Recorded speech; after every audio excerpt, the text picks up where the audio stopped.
And your recording is paused. Yes, I'm going to do that. Okay. Thank you for doing this service. My pleasure. Thank you to Karshan Prabhu for giving me this opportunity. Tell me when I can. Tell me when I can go live and start. Hare Krishna, everyone. Thank you so much for joining us this morning. We are very grateful to have His Grace Yashoda Dalal Prabhu with us, sharing his wisdom for the pleasure of Shri Shri Radha Mulidhar, Gaura Chandra, and all the assembled devotees. Thank you, Yashoda Dalal Prabhu. Thank you so much. You may take over now. Thank you so much, Nain Manjari Devi and Gaurakumar Prabhu and others. Thank you everyone for attending. Let's begin with the typical prayers before we start in our Bhagavatam class. Om Namo Bhagavate Vasudevaya. Om Namo Bhagavate Vasudevaya. Om Namo Bhagavate Vasudevaya. I'm going to share my screen and we will read today's verse. It is Srimad Bhagavatam 9th canto, 10th chapter, 28th verse. Kritaisha vidava lanka vayam cha kulanandana deha krito annam gridranam atma naraka hetave. Translation and purport by His Divine Grace A.C. Bhaktivedanta Swami, Srila Prabhupada, Jai Srila Prabhupada. O pleasure of the Rakshasa dynasty, because of you, the state of Lanka, and also we ourselves have no protector. By your deeds, you have made your body fit to be eaten by vultures, and your soul fit to go to hell. Wow, that's heavy. Purport. One who follows the path of Ravana is condemned in two ways. His body is fit to be eaten by dogs and vultures, and the soul goes to hell. As stated by the Lord Himself in Bhagavad Gita 16.19, Tanaham dvishataha kruran samsareshu naradhaman shipami ajasram ashubhan asurishu eva yonishu. Those who are envious and mischievous, who are the lowest among men, are cast by me into the ocean of material existence, into various demoniac species of life. Thus, the destination of godless atheists such as Ravana, Hiranyakashipu, Kamsa, and Dantavakra is a hellish condition of life. Mandodari, the wife of Ravana, could understand all this because she was a chaste woman. Although lamenting for the death of her husband, that is Ravana, she knew what would happen to his body and soul. For although one cannot see directly with one's material eyes, one can see with eyes of knowledge. Pashyanti Jnana Chakshushaha. In Vedic history, there are many instances of how one becomes godless and is condemned by the laws of nature. So, before we begin, I would like to offer my obeisances to all the devotees who are assembled here. I cannot see all of you. I can see some names, but all of you, I feel, are senior to me in devotion and wisdom, and I beg for your blessings so that I can speak something that is inspirational and pleasurable to the devotees and pleases the heart of the Supreme Lord, Shri Shri Gaurachandra Radha Murlidhar Varaha Nrsimhadev. Om Ajnanatimirandasya Gyananjana Shalakaya Chakshurunmilitam Yena Tasmai Shri Gurave Namaha. Shri Chaitanya Manobhishtam Stapitam Yena Bhutale Swayam Rupa Kadamayam Dadati Swa Padantikam. Vancha Kalpatarubhyascha Kripa Sindhubhyevacha Patitanam Pavanebhyo Vaishnavebhyo Namo Namaha. Mukam Karoti Vachalam Pangum Langayate Grim Yat Kripa Tamaham Vande Shri Gurum Deenataranam.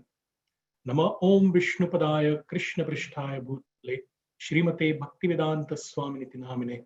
Namaste Saraswati Deve Gauravani Pracharane Nirvishesh Shunyavadi Paschatya Desh Dharane.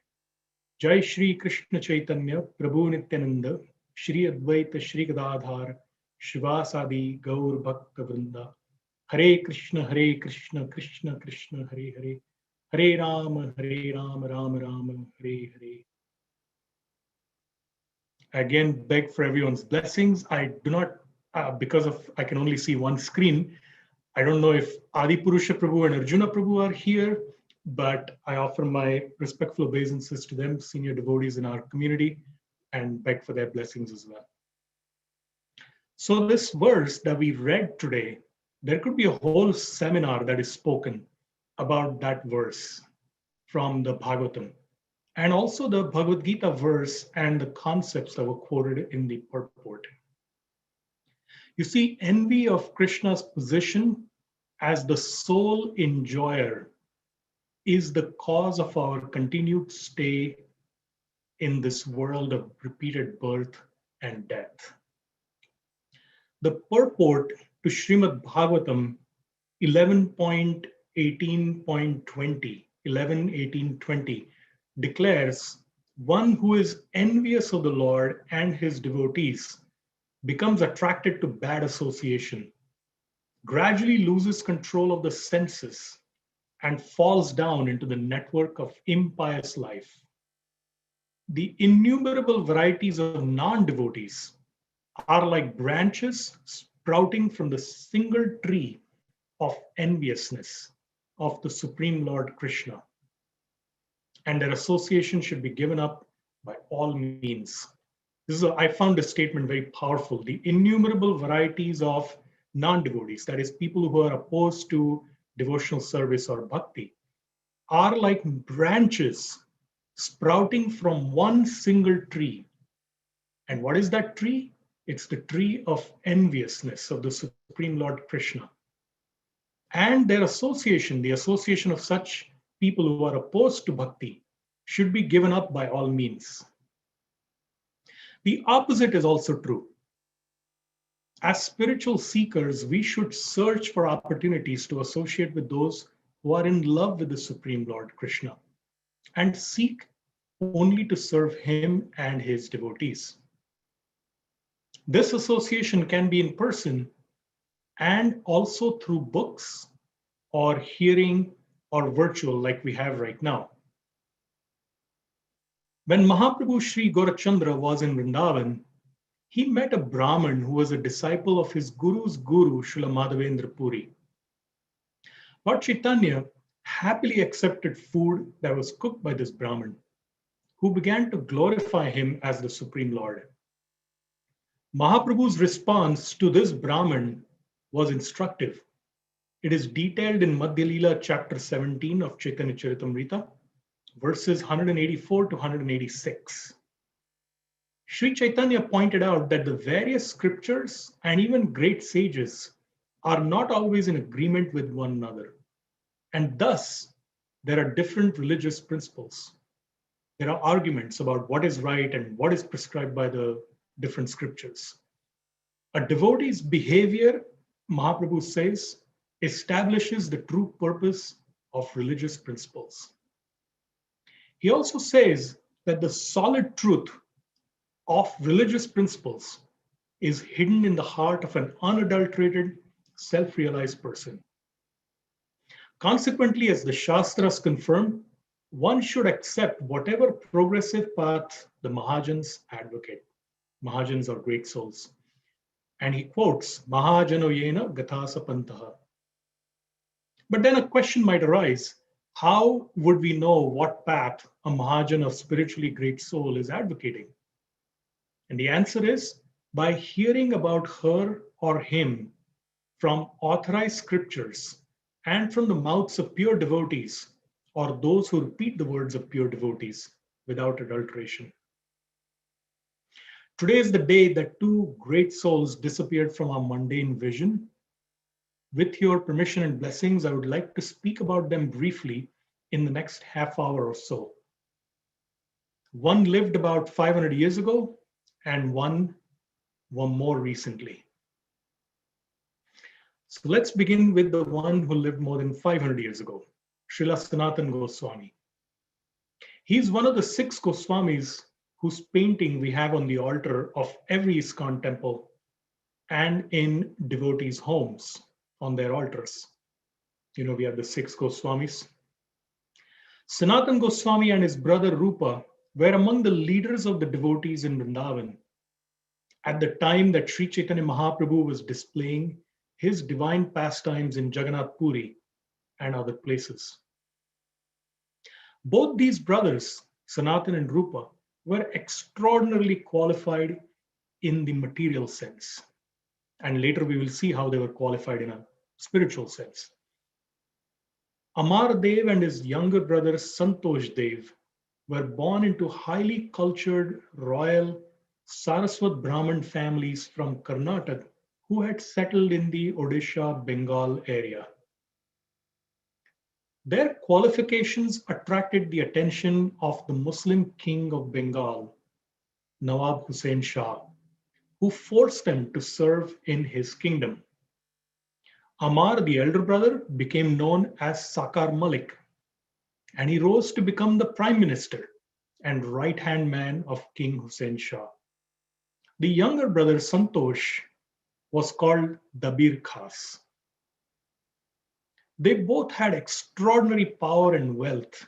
The king relied on them heavily and showered them with all perks and wealth of power. They both lived in palatial residences and had many servants. At heart, though, both these brothers loved Krishna and they studied Srimad Bhagavatam in the association of great scholars. So why did they enter the service of this king and take on this external role of being influential, wealthy, powerful ministers and prime ministers? The reason is that the king practically forced them and they had no option. And they knew that if they did not accede to his wish to serve in his kingdom, then they and their families would be destroyed. They loved nothing other than to hear and chant about Krishna in the association of Krishna's devotees. They would invite sadhus over and have harikatha and kirtans in their palaces. Both longed to renounce the world of wealth and power that they were living in. They had heard of Sri Chaitanya and his divine pastimes. By this time, Chaitanya Mahaprabhu had already begun his Sankirtana movement and word had reached them. And they wrote imploring letters to Mahaprabhu, requesting him to deliver them from the bondage of their wealth and power. In reply, Sri Chaitanya wrote back, Krishna will deliver you soon. You should, for the time being, remain in the world and attend to your worldly duties. But keep your mind all the time with Krishna. Just like a woman who loves someone other than her husband is outwardly engaged in the performance of her duties as a wife, but inwardly is always thinking of her paramour. A word of clarification here, Mahaprabhu is not advocating adulterated or illicit love of any kind, but he's giving a powerful example that just like a woman who is having an extramarital affair is constantly thinking of her paramour, but externally, to make sure that nothing is disturbed in her household, she always does her duties nicely. And the same can apply to a man who loves a paramour. But in this example, it was a woman loving a paramour. Just like that, he advised them to stay where they were and keep doing their duties nicely, but always internally cultivate deep attachment to Krishna. So this lesson is worth reflecting on.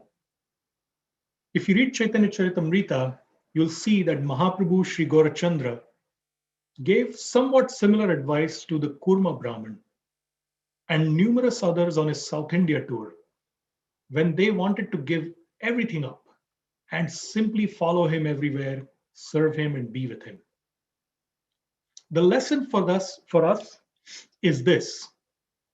We have to become attached to Krishna in order to become detached from the material world. Because we know from Shastra and from hearing the scriptures daily that as long as we are attached to the material world, we'll have to keep coming back again and again. But that detachment is not something that happens by endeavoring to free ourselves, because these ropes of the material world are so intricate and so entangling that you free one and another rope grabs you. You free that one, another one grabs you. The only way to get detached from the material world is to become attached to Krishna. So, for most people, other than a select few who were Sri Chaitanya's very surrendered and pure devotees, he advised them not to renounce the world or give up their duties of the world. He advised them to carry out all their duties nicely, but to cultivate thinking of Krishna and hearing and chanting about Krishna continually. The attachment to Krishna that Mahaprabhu wants all of us to do comes from hearing and chanting about him regularly. I read a nice little meme that someone had posted on social media the other day, and it showed a bodybuilder or person doing weights, and it said that by working out once a week, you will not become spiritually fit. And I thought it was outside some Christian church that this sign was, and I thought this was really applicable to us. By coming to the temple or associating with devotees once in a while, and then whenever it is convenient, hearing and chanting about him. But the rest of the time, we kind of go about our own business, and we labor under the illusion that I'm a devotee, I've got a spiritual name, or if I don't have a spiritual name yet, I'm associating with devotees and I want to get initiated one day. I wear kantimala, tilak. I'm a devotee. Yes, we are maybe a kind of devotee, but that attachment to Krishna that is essential for us to develop complete detachment from the material world and to go back to the spiritual world, that will take time if we are Sunday devotees, so to speak. So, what Krishna is asking us to do, he tells us in Bhagavad Gita, and Mahaprabhu shows us by his life and teachings in Chaitanya Charitamrita, is that we have to become mad after Krishna. And that madness is not madness as we think of in this material world, but it comes from total absorption. And we do our duties, but we don't get attached to whatever we are doing.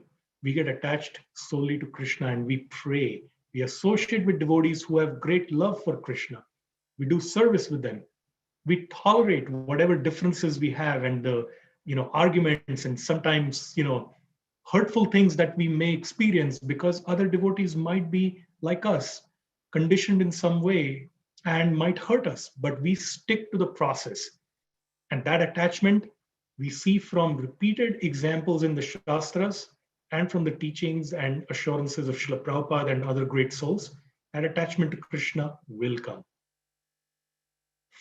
Sri Chaitanya himself took to the renounced order of life, that is the sannyas initiation, at age 24 in the year 1510. Right after that, he tried to go to Vrindavan, but he was deviated from that by the trickery of Sri Nityananda Prabhu. Then for 2 years, he went on a grueling 4,000-mile long walking pilgrimage through the entire south, west, and central India before returning to Puri. As we know, Sri Chaitanya is Krishna himself, but he's in the mood of his topmost devotee, Sri Radha. He was always hankering to go to Vrindavan, but for various reasons, he made his residence in Jagannath Puri. Some months after coming back to Puri from his South India Yatra, Mahaprabhu again set out to go to Vrindavan. But instead of taking the more direct route, which was northwest through the Jarikhanda forest from Puri, he walked 500 miles northeast to Ramkeli and then came back to Puri.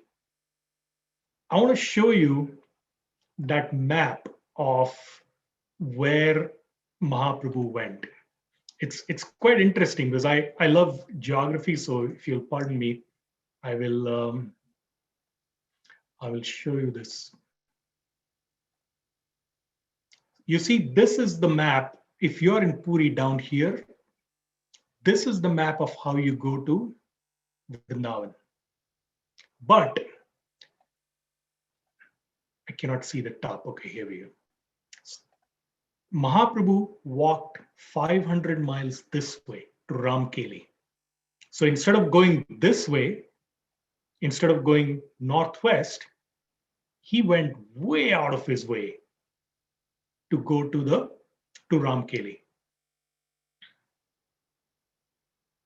Why did he go out of his way to do that?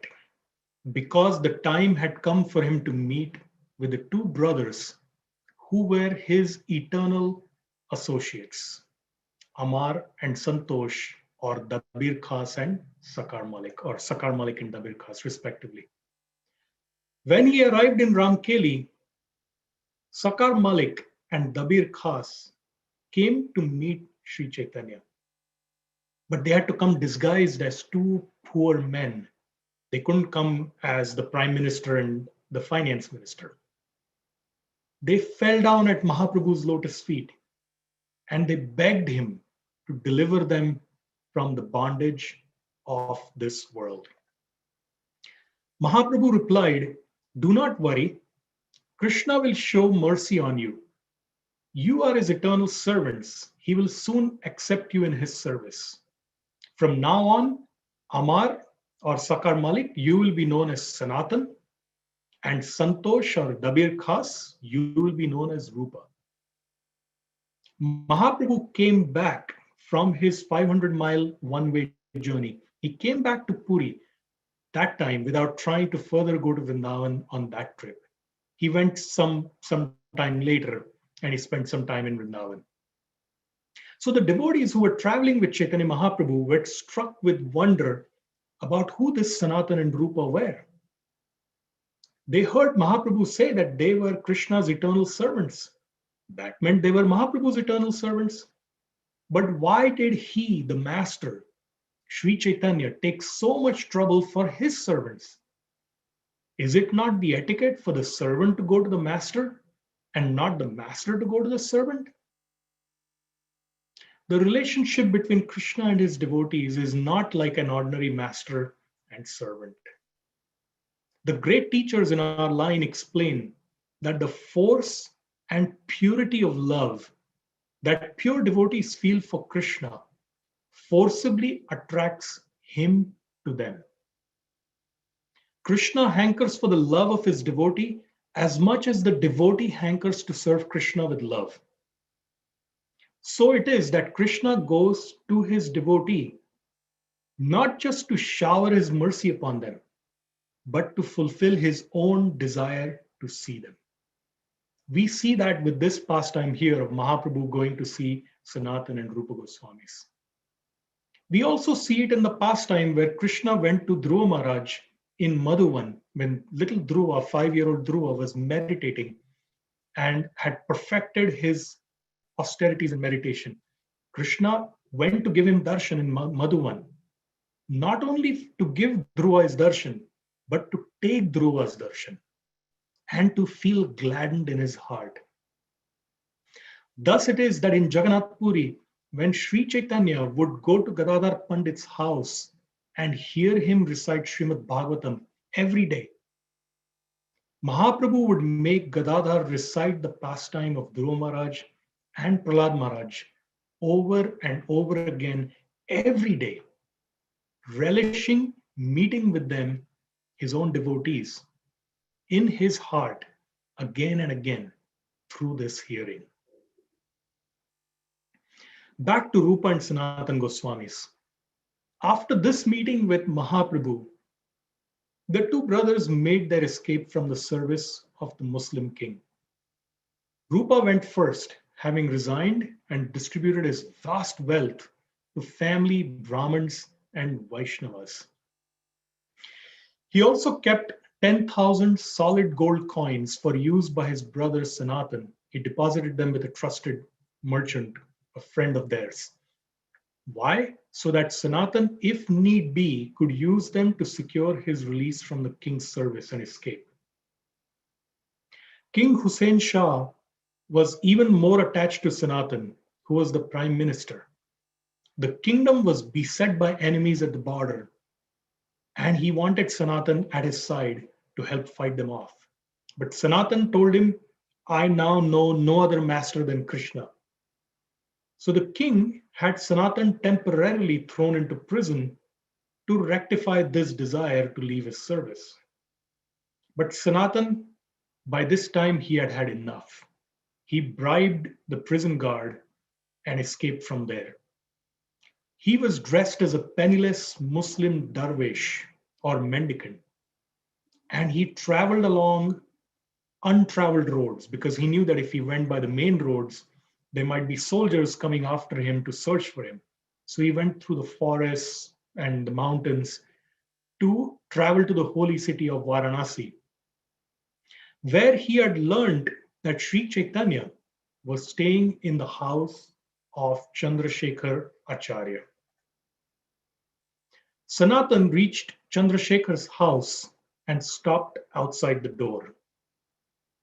Sanatan, who had been a multi-billionaire in today's money until just a few weeks prior to this, who had hundreds of kings, military officers, and chieftains sitting outside his court begging him for a brief audience, the same Sanatan was now sitting dressed as a penniless, unkempt dervish or mendicant at Chandrasekhar Acharya's doorstep, feeling deeply unworthy and lowly. This is the natural consequence of bhakti.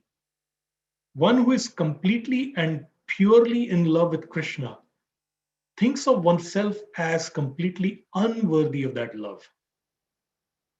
It is not like mundane feelings of unworthiness and depression, which cripple a person who is suffering from them and make them unable to function.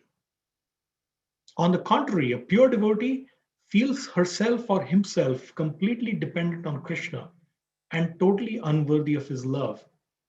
But rather than crippling that devotee who is imbued with these sentiments, these feelings of unworthiness generate an enthusiasm and a dynamism to render more and more service to Krishna with all their heart and soul. So Sanatan sat outside the door of Chandrasekhar Acharya in Varanasi, but he did not knock on it. He did not need to. Sri Chaitanya is in everyone's heart as Paramatma or Supersoul. He knew that his pure devotee waited outside. He sent Chandrasekhar Acharya to fetch him, telling him, a pure devotee waits outside, bring him in. Chandrasekhar came out and he saw what he thought was a Muslim mendicant sitting in a corner outside, very meekly.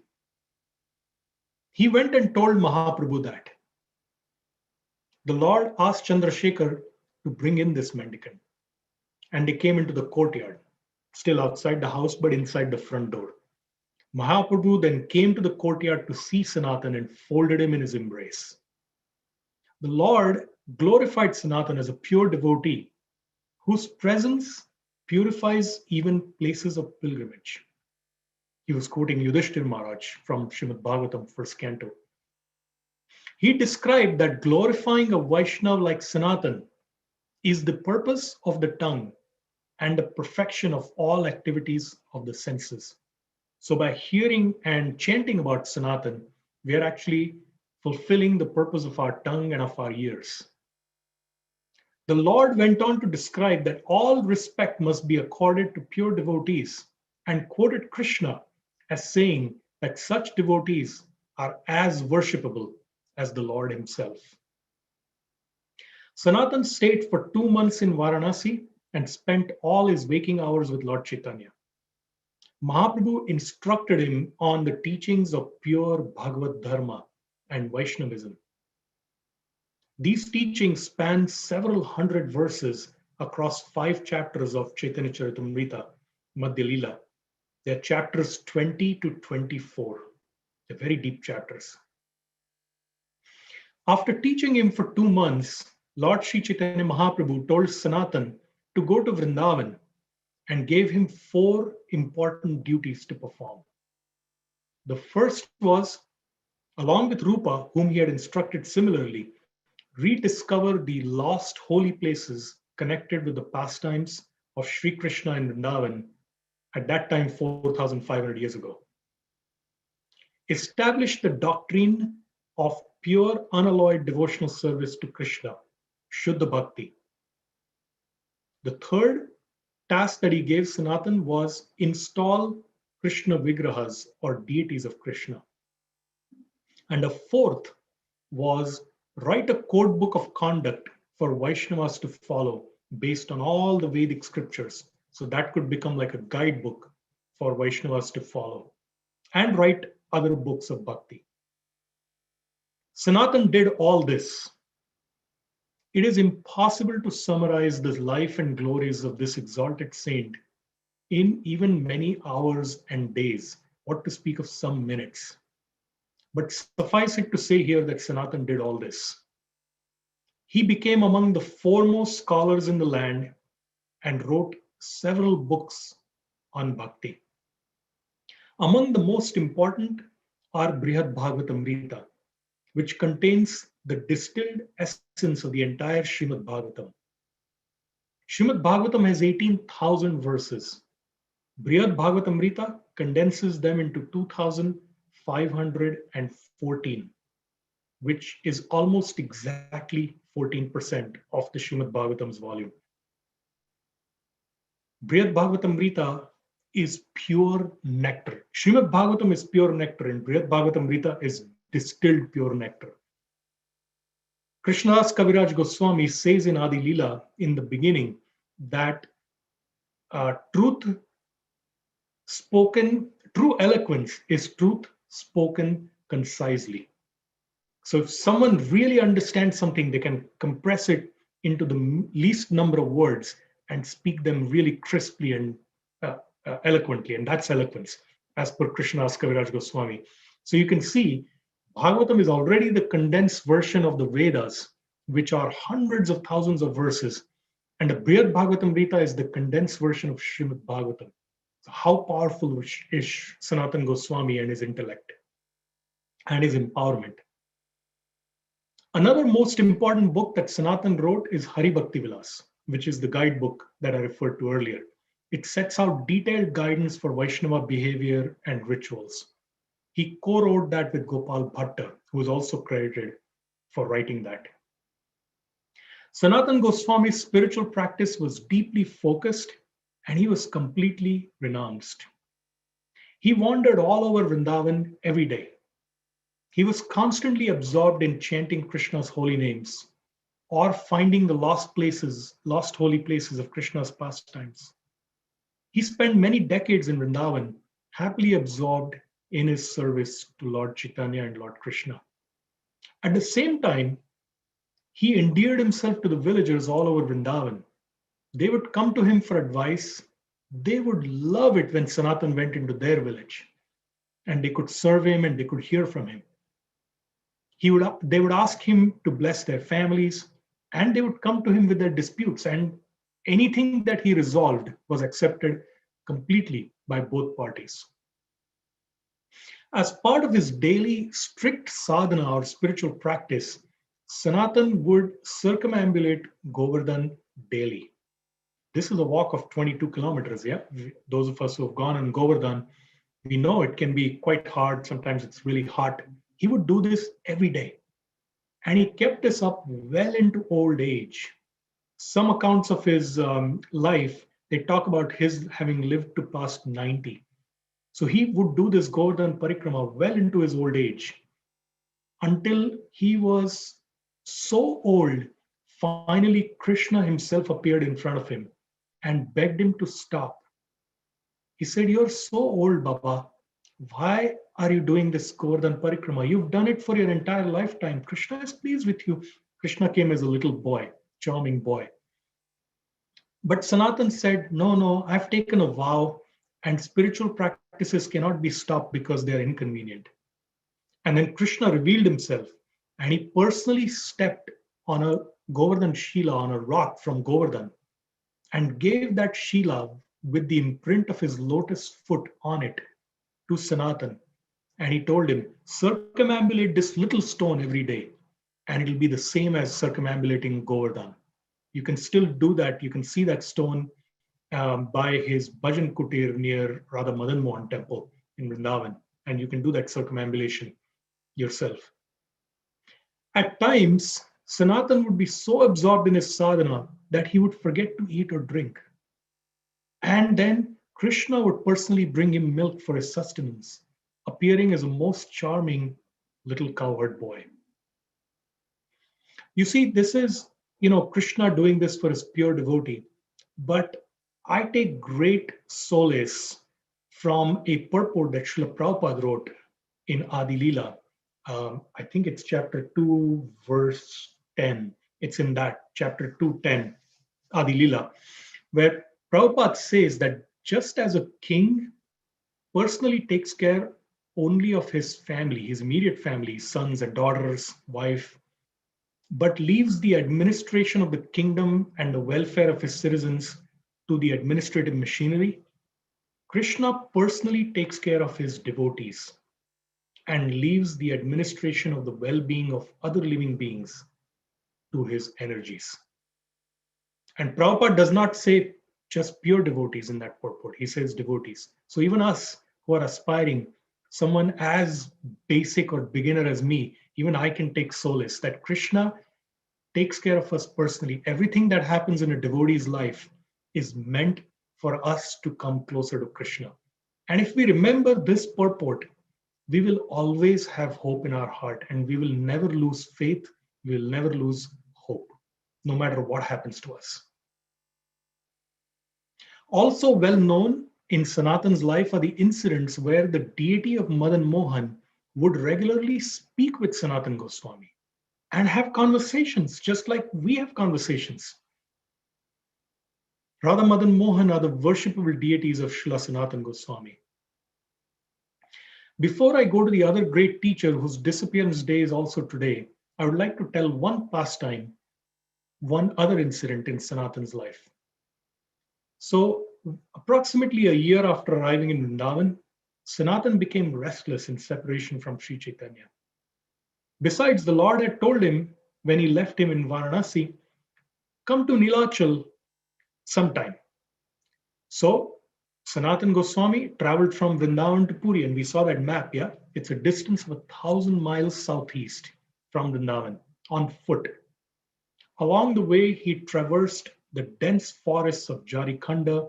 He had to go through rocky terrain, through unhospitable, lands, and his food and water intake were highly irregular and unwholesome in some cases. There just wasn't pure water available, and he had to drink whatever was there, eat whatever came his way. He picked up a severe case of eczema, and he developed blisters on his body, which began to ooze with blood and pus. As a result, by the time Sanatan reached Jagannath Puri, he began to think of what to do. He thought to himself, I'm already contaminated from my years of service to the Muslim king. My heart is filled with material desires. Now this disease has made me further impure. Due to this, I cannot go to the temple of Jagannath or even go see Chaitanya Mahaprabhu. Mahaprabhu lives near the Sri Mandir of Lord Jagannath. Many devotees and Sevaites of Lord Jagannath come and go from there. If any of them touches me or even sees me, they will get contaminated, and I would have committed an offense at the Lord's lotus feet. Better I throw myself under the chariot wheels of Jagannath during Rath Yatra. Not only will I be relieved of the present predicament of my body, but I'll also attain the lotus feet of Lord Jagannath and get a new body which is free from these diseases and contaminations, and I can serve the Lord better. So with this secret determination, which he told no one, he took a circuitous route to reach the little cottage of Haridas Thakur in Puri, taking care to avoid the Sri Mandir and the devotees there. Mahaprabhu would come daily to see Haridas Thakur, and he would bring him the Mahaprasad of Lord Jagannath with his own hands. When Mahaprabhu saw Sanatan, he rushed to embrace him. But Sanatan shrank back. He didn't want to contaminate the pure body of the Lord with the blood and the pus that were oozing from the sores all over his body. But Chaitanya Mahaprabhu embraced him tightly and held him. Again and again he embraced him until the pus and the blood were smeared all over the Lord's body. There is an important lesson in this for all of us. And the lesson is we have to disregard the external covering or the bodily features of a devotee and respect them, appreciate them for their bhakti. Sometimes they may not be able to speak properly. They may look a little weird. They may look deformed because they might have some disease or deformity. But if they are a devotee, we should appreciate them and serve them and respect them. That's the lesson we get from this pastime. Mahaprabhu read Sanatan's mind and chastised him. Krishna cannot be obtained by committing suicide. If that were the case, I would have committed suicide hundreds of times before this. Krishna can be attained only by bhakti or devotional service and no other means. Then Mahaprabhu told Sanatan, you have surrendered yourself to me. Your body is thus my property. How can you then think of destroying another man's property? Do you not know even the simple rule of conduct?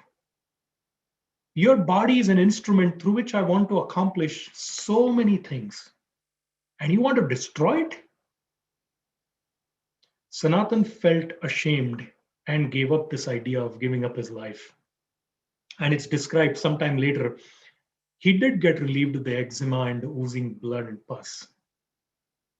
Our Srila Prabhupada was once asked, Mahaprabhu is God. He could have made the whole world Krishna conscious in one instant if he had wanted to. Why did he not do so? Srila Prabhupada replied, so that we would have the service of doing this for his pleasure. As aspiring devotees, we are not surrendered like these great souls, Sanatan, Haridas Thakur, and other great devotees. But in our own little ways, we can always remember that our bodies and everything connected to our bodies, our families, our house, our car, everything we have belongs to Krishna. And we must try and engage them in Krishna's service as best as we can.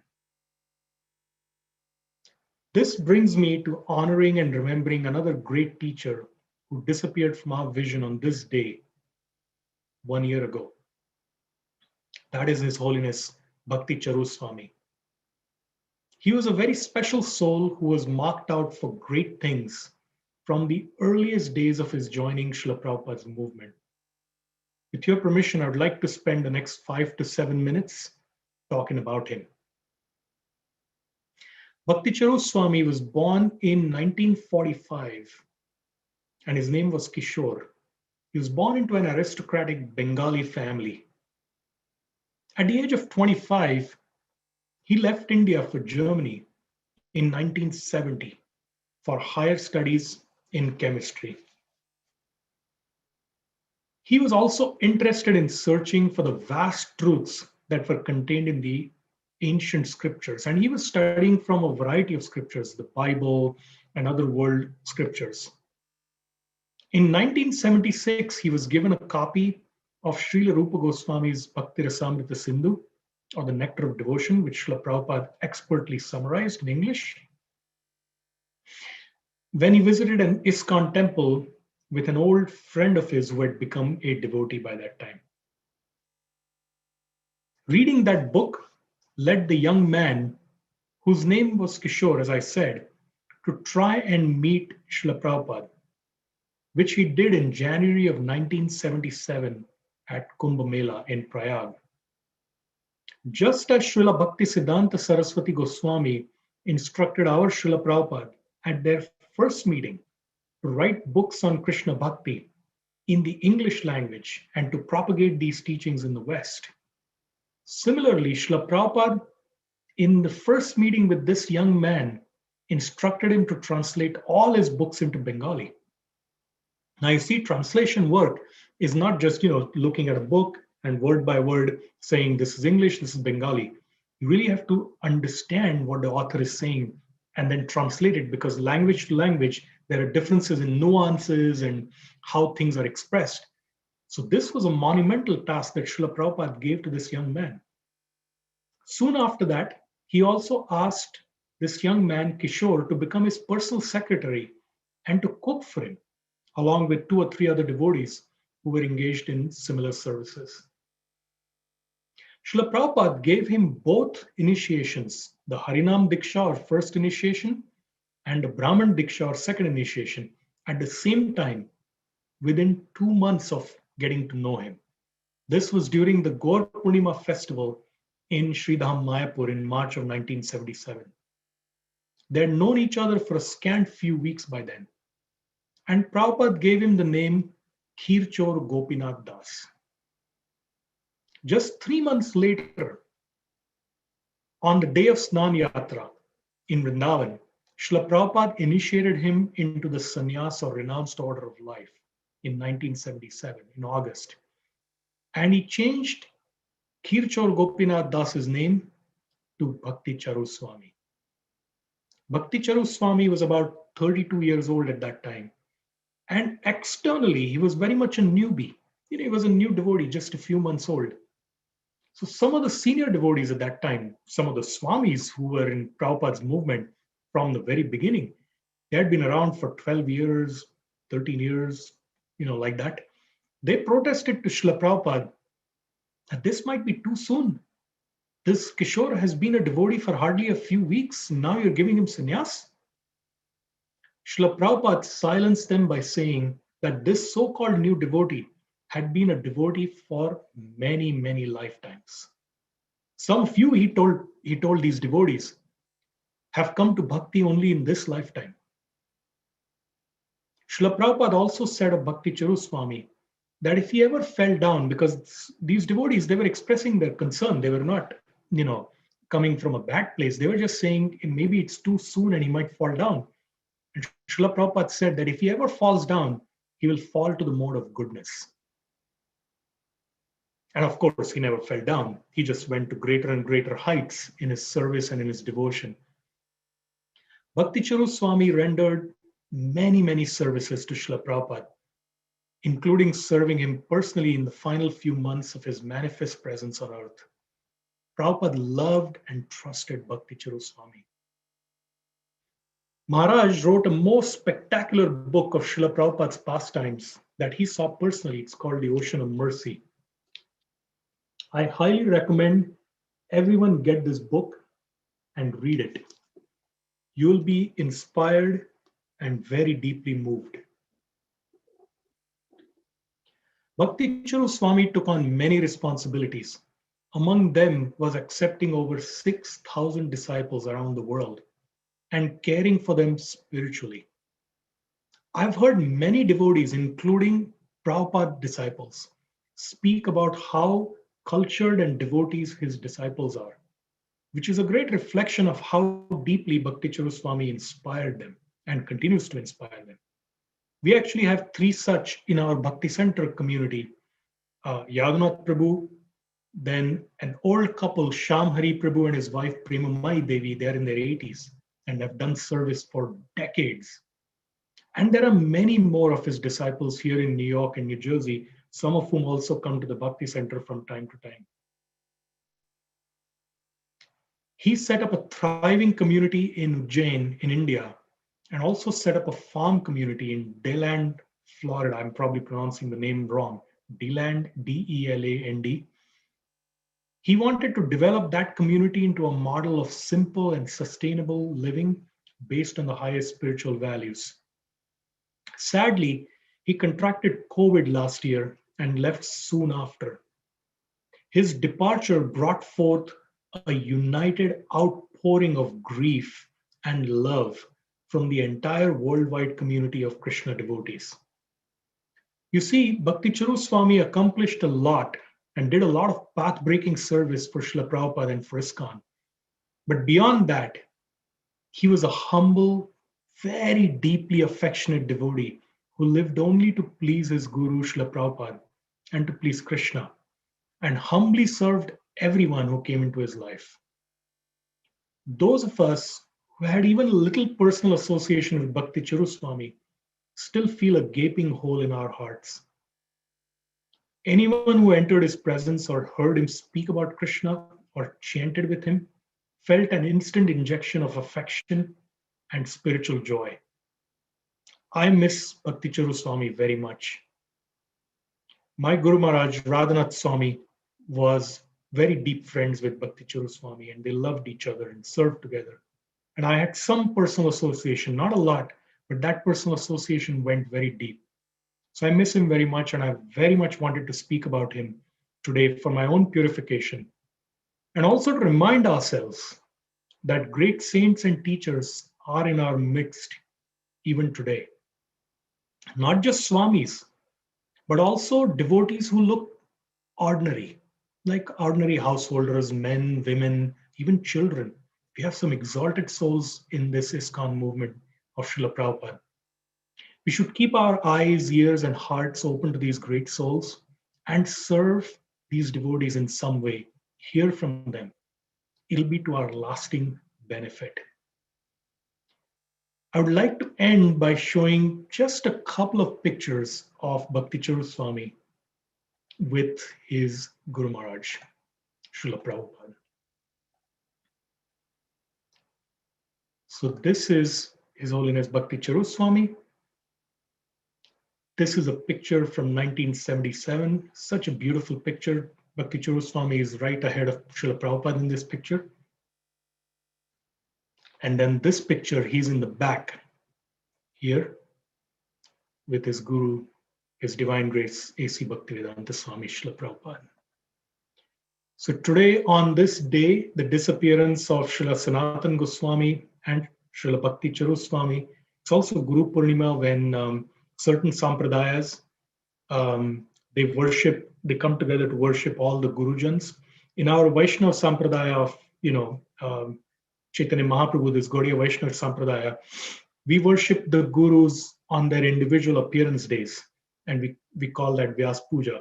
But Guru Purnima is also a day when we can honor all the Gurus in our life. So on this day, these two great souls about whom I spoke, we can actually pray to them to bless us on our own journey back to Krishna so that we can become purified in this lifetime and go back to the spiritual world at the end of this lifetime, become absorbed in hearing and chanting, never offend any devotees, and serve as best as we can. With that, I would like to thank you for your patience and for staying on so long and tolerating me. Any comments, corrections, or questions from the assembled devotees? Jai Shri Prabhupada.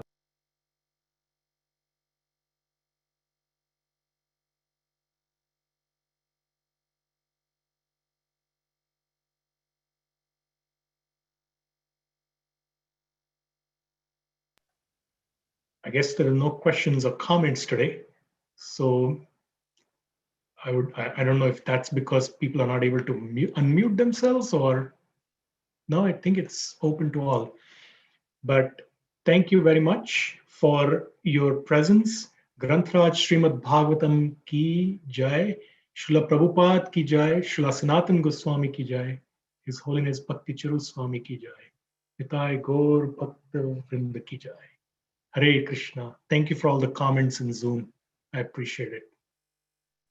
Hari Hari Bol.